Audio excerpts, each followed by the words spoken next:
time for the feel-good stories that inspire us to shine in Reason to Smile, presented by Creating Smiles Dental. There's nothing quite like the joy of getting lost in a good book, and our next guest is using her love for reading to grow a book-sharing movement.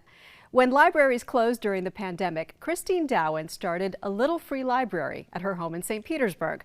The project quickly took off from there, with over 200 libraries now spreading thousands of books around the community. And joining us right now to tell us more about her work is Kristine with the organization St. Pete Shush. Welcome, Kristine. Thank you. So proud of you. Oh, thank you. This movement has spread. It now includes containers like old Tampa Bay Times newsstands, all kinds of creative things, which we'll talk about. But I want to talk about first how it started with a little old china hutch of yours and an idea. Tell us about that.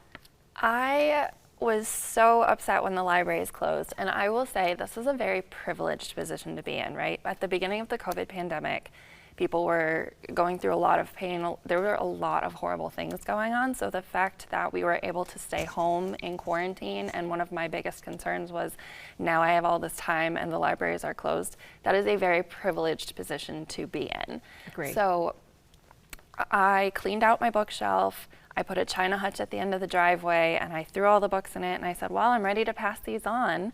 We got like 20 to 30 people a day just stopping at this little china hutch, switching books out. And I was able to actually go in and find some new stuff for myself, and it all just kind of grew from there. Let's talk about how it grew. After the hutch came the phone booth. Tell me about that. Yes, my husband thought that the china hutch was ugly and it was falling apart, so totally justified.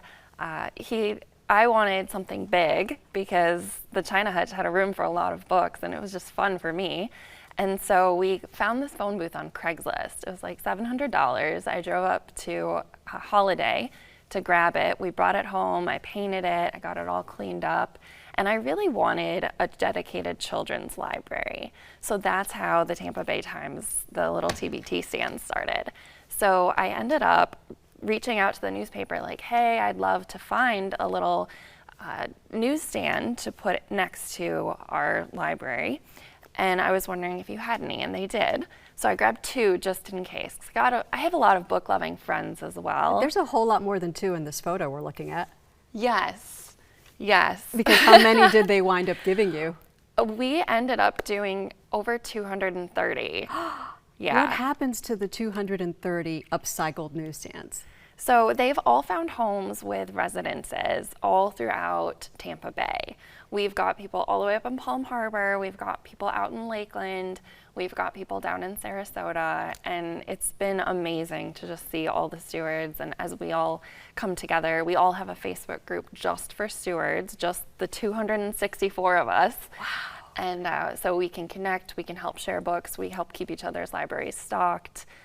If someone's going out of town, we know to refill and keep things moving. And I love how it's grown and how creative people are getting with it. You turn in the Tampa Bay Times newsstand to them painted, but then they may add something to it. They get creative with other containers, right? We saw a clock, right, a birdhouse. Can you believe that all this started from your little idea?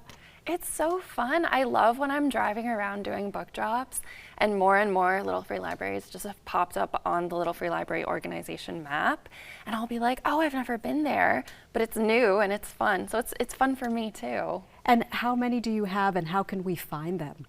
So there are over 400 in the Tampa Bay area, and 207 were the newsstands that we put. So that's really cool.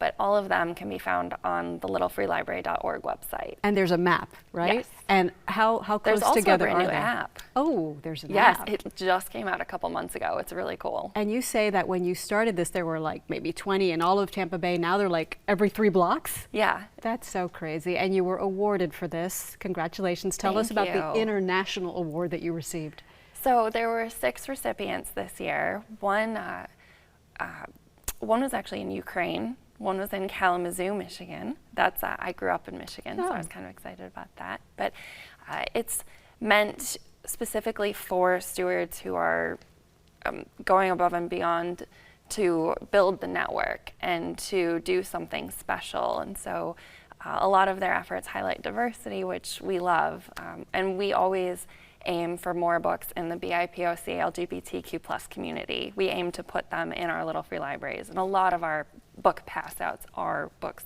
from that area. Kristine Dowen, congrats, and thank you so much for everything you do. Thank you. Thank you for giving us a reason to smile. And you can learn more about Kristine's book sharing project at stpeteshush.com.